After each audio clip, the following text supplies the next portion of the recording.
Well, do you know, just before we started filming, then John Lawless, who's here from the Liverpool Echo, managed to get his hands on a Super League trophy there. So at least we know one Widnesian's managed to get his hands on it this year.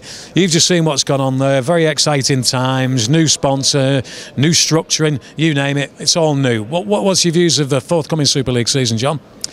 Well, from a Widnes perspective, the thing will be staying away from those relegation places, Roy, won't it? I mean, they'd like to get their hands on this thing, wouldn't they? But that's not likely to happen. Maybe sometime in the future if they develop.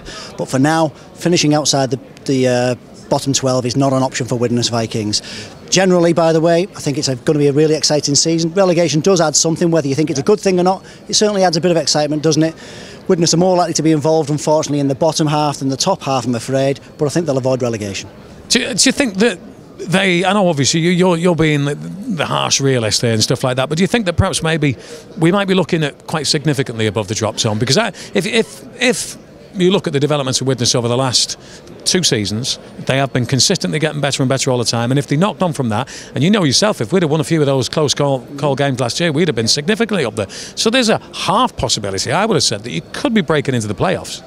There's certainly a possibility, yeah. The Widnes went from 14th to 10th. If they keep up that sort of progression, they'll be in the playoffs this year. But you can't take account of things like injuries, can you, Roy? I mean, if you get 12 or 13 injuries, which could happen to anybody, by the way, that could put the Hull KRs of this world, certainly, the Catalans even of this world, they couldn't cope with that sort of injury list. If Widnes can stay largely injury-free, or injury-free relative to the other sides, certainly they're in with a top 8 shout. And Dennis Betts says he's not putting a cap on their ambition this year. So, yeah, it could be a top 8 place. I will make a little confession to you now.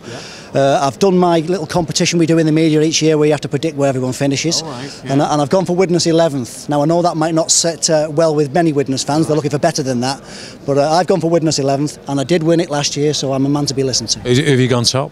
Wigan. Oh, that's a bit predictable, isn't it? Where's your sense of adventure, man? What about Warrington? Hey, no, what about Warrington? Warrington, team in transition. What about where have you put them? Second, I've put Warrington because I think they've recruited well. Matty Russell will do well for Warrington this year in place of Brett Hodgson.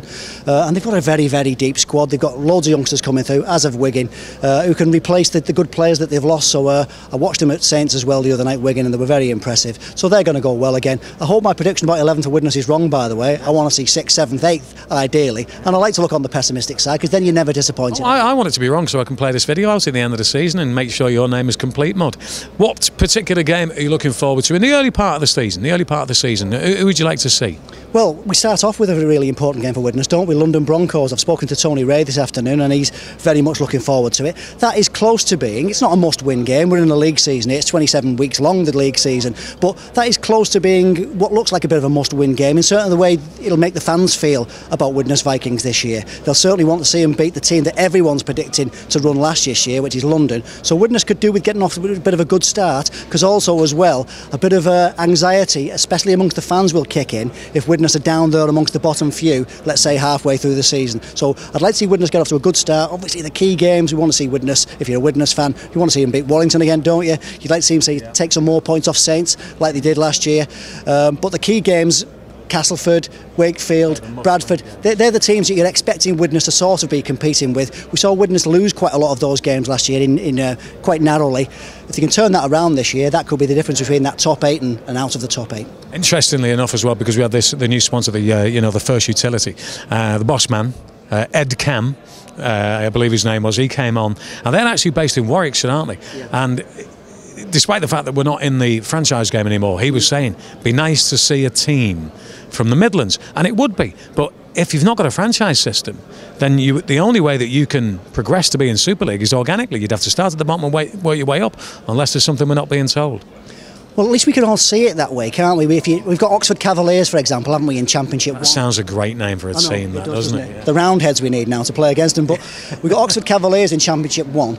I don't know how good they are, but there's a clear pathway for them to get into Super League. It might be a difficult pathway, it's not going to be easy, but if a money man comes along in Oxford, isn't Ian Lennigan already own Oxford United in that city?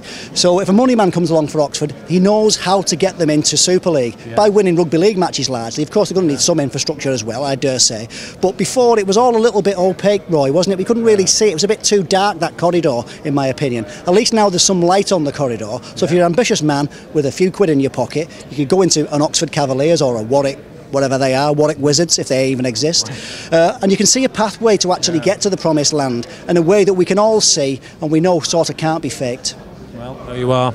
Did say 11th. Good interview. Did say 11th, and fair enough. We'll see how that one pans out at the end of the season. But John, everything to be excited about, and onwards and upwards, eh? Absolutely, Ronnie. Absolutely.